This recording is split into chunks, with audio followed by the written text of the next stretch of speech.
موقع پندار ہے، یہ راستے میں حائل ہو جائے، فرمایا انتہائی نرمی کے ساتھ یہ دعوت حق ہے، یہ توحید کی دعوت، یہ اللہ کو کی طرف کا بلاوا ہے، یہ بڑی مشکل بات ہے، انسان آسانی سے ماننے والا نہیں ہے۔ اب تمہارے لیے یہ نہیں ہے کہ جوش کے اندر کہ میں نے اتنی محنت کی بغیر کسی معاوضے کے، ان کے لیے صبح اور شام ایک کر دیے اور یہ ماننے سے گریزا ہے، بلکہ مانتے نہیں ہے تو چپ رہنے کی بجائے دشمنیاں کر رہے ہیں۔ فرمایا یہ علاقہ یہی تحفہ ہے، اس راستے کی چوٹیں کھاؤ اور اس کے بعد سہلا لو،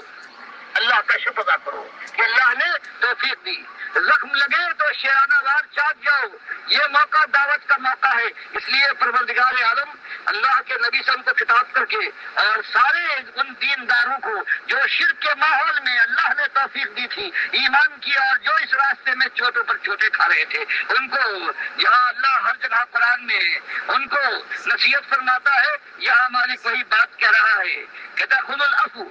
دیکھو معافی کو اپنا شعار بنا لو، طاقت ہو سکتی ہے کسی وقت مخالفت ہو،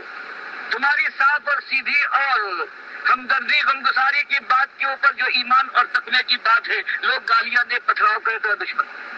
اور ہو سکتا ہے کہ بعض اوقات تمہارے پاس طاقت بھی ہو کہ اگر انتقام لینا چاہو تو لے سکتے ہو، کرنا ہے نہیں، یہ دعوت کا میدان ہے، گالیاں سنو اور دعائیں خیر دو، چوٹے لگے اور اس کے بعد برداشت کر جاؤ، اشتعال کے موقع آئے، اتہام لگائے جائے، تمہارے اوپر بدنامی کے داغ پر داغ لگائے جائے، تمہارے خلاف دنیا کے اندر ہر طرح کی چیز پھیلائی جائے، میدان میں اترو تو لوگ منہ پر تھوکے، پتھراؤ کرے، گالیاں دے، فرمایا یہ بات اس راستے کے اندر یہ تحفے ہیں۔ اب اگر تم صحیح معنوں میں مخلص دائی ہو اور آگ سے بچنا چاہتے ہو، اپنے کو ثابت کر دینا چاہتے ہو کہ تم مالک کے بندے ہو، تو جہاں تم نے ایمان کی روش اختیار کی ہے، عمل صالح میں اللہ کے سامنے کھڑے ہو کر ماتھا ٹیک دیتے ہو، سنت کے مطابق راتوں کو اللہ سے توبہ استغفار کر کے اپنی داڑھی کو آنسوؤں سے بھگو لیتے ہو، تو یہ اس کے ساتھ یہ ہے کہ دنیا کی خیر خواہی ایک چیز ہے، اور وہ خیر خواہی ہے کہ اس کو اللہ کی طرف بلا کر جہنم کی آگ سے اسے بچانے کی کوشش کی جائے۔ تو فرمایا جب یہ رسوا میں آؤ گے،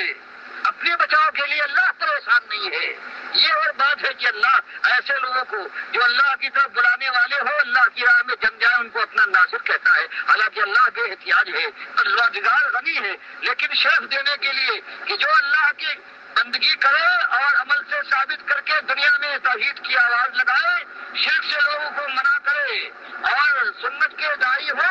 اور بدعت سے لوگوں کو اجتناب کرنے کی دعوت دے، اور پھر چوٹے لگے، پھر زخم اٹھائے اور پھر جم جائیں۔ فرمایا یہ معاملات، یہ بات نہیں ہے کہ ایمان کی دولت سے اللہ نے مالا مال کر دیا ہے اور اس کے بعد یہ خزانے کی سانپ کی طرح سے اس پر بیٹھ جاؤ، بلکہ اس کو پھیلاؤ، تبھی اللہ کے یہاں رستگاری اور نجات ہے۔ فرمایا پھر آ جاؤ اور پھر شان سے نہ آنا کہ ہمارا ایمان مضبوط، ہمارے علم کا کیا کہنا، ہم کیسے اپنا حق ادا کر رہے ہیں۔ مالک فرماتا یہ بات نہیں، تم آئے ہو صحیح معنوں میں، اگر اللہ کی راہ میں نکلے ہو تو اس کے بعد تمہارا خلوص ہر گام پر آزمایا جائے گا، لوگ گالیاں دیں گے، پتھراؤ کریں گے۔ اب اگر تمہارے اندر تمہارا نفس موٹا نفس ہے، انا ہے، پندار ہے، تو تمہارا بھی یہی حال ہوگا، اپنے گالیوں کے جواب میں جوابی گالی دو گے، عید کے جواب میں پتھر پھینکو گے، اور اللہ کی طرف سے پھر تمہارے راستے کے اوپر مالک کی لعنت برسے گی۔ پروردگار دائی کے لیے فرماتا ہے کہ اگر ایسا ماحول ہے، تم اپنی جان کو اللہ کی آگ سے بچانا چاہتے ہو، فریضے کو پہچانتے ہو، تو بات تو کھول کر کہو، لیکن عفو، معافی، رحمت، نرمی کا رویہ ہونا چاہیے، اس کے اندر سختی نہیں ہے۔ گالیاں سننے کے بعد دعائے خیر ہے، یہ نہیں ہے کہ اس کا جوابی گالی ہو۔ فرمایا یہ بات کوئی اشتعال دلائے اور حالات بگڑتے ہوئے ہوں، جو خطا نہ بھی ہو، غلطی نہ ہو، اس کو پکڑ کر سامنے لائے اور خود بجائے اس کے کہ کیڑے ڈالے اپنی طرف سے، فرمایا اس کے بعد بھی صبر کرنا ہے۔ کوئی جامے سے باہر ہو جائے، تمہارا معاملہ یہ ہے کہ تم اپنے نفس کو دباؤ گے اور عفو والا راستہ، نرمی کا راستہ ہے، تبھی اس راہ میں قدم آگے بڑھ سکے گا، ورنہ شیطان تو ہر جگہ تمہارے نفس کو ابھارے گا، بتائے گا کہ تم تو اتنے سمجھدار ایسے خیر خواہ ہو، دنیا کو دیکھو یہ جاہل ہے، ان کو آج ہی قربہ کشتن روزے اول کا سبق سکھا دو۔ ورنہ یہ شیر ہو جائیں گے۔ مالک فرماتا نہیں، یہ شیطانی بات ہے، تم کو چاہیے بڑے دل والے، بڑے تحمل والے ہو گے، بڑے کلیجے والے ہو، شیروں کی ہمت ہو لیکن برداشت کر کے چوٹ کھا جاؤ اللہ کے راستے میں اور پی جاؤ اس کو۔ اور فرمایا وابر بالعرف، اور یہ گول مول بات، بڑی فلسفیانہ بات، باریک باتیں، فرمایا یہ بات نہیں، وہ بات جو معروف بات ہے، ہر شخص سمجھ لے، علم والا بھی سمجھ لے، جاہل بھی سمجھ لے، بچہ بھی سمجھ لے، بوڑھا بھی سمجھ لے۔ وہ کتنی صاف بات ہے کہ مالک ایک ہے، آسمان کا بلند کرنے والا، زمین کا بچھانے والا، ہواؤں کا چلانے والا، بارش کا برسانے والا، زندگی اور موت پر قادر، قسمتیں اس کے ہاتھ میں ہے، نفع اور ضرر وہ دیتا ہے، وہ مارے گا، وہ اٹھائے گا، وہ فیصلہ کرے گا۔ یہ تو آپ کا ایندھن بنے گا انسان، یا جنت کی بادشاہی کا تاج زر پہنے گا جو سر سے کبھی الگ نہ ہوگا۔ کتنی صاف اور سادہ بات، فرمایا ایسی گول باتیں جو کرنے والے ہو، جو آج ممبر و محراب سے آتی ہے،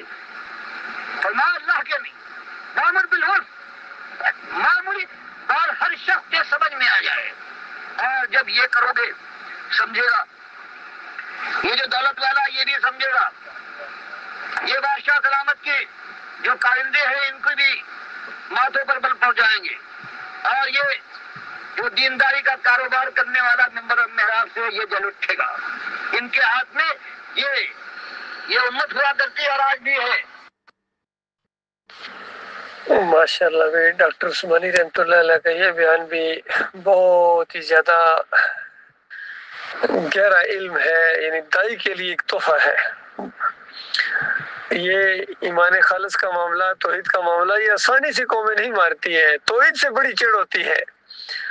تو بجائے اس کے کہ چپ رہیں آگے سے دشمنیاں کرتے ہیں، دادا لگائیے، ان کو ہوش نہیں ہے کہ ایک دن اسی اللہ کے سامنے جانا ہے۔ بہرحال ہمارے لیے اس میں بہت ہی بڑا سبق ہے بھائی، باتیں سنو، الزامات سنو، جو مرضی کہیں کہتے رہیں، ایک دن آنا ہے، ہر چیز کا فیصلہ ہو جائے گا، نیتوں تک کا فیصلہ ہو جائے گا، کسی کی پرواہ نہیں کرنی ہے میرے بھائیوں۔ اپنے مالک کی طرف دھیان رکھنا ہے، جنت کی طرف دھیان رکھنا ہے، جہنم سے بچنے کی طرف دھیان رکھنا ہے، اور یہ جو وقت ملا ہوا ہے یہ کمائی کا ہے، یہ ہے اللہ کی کتاب سے کمائی، یعنی دین کی دعوت دو، توحید کی دعوت دو۔ ان مولویوں نے دین کی دعوت سے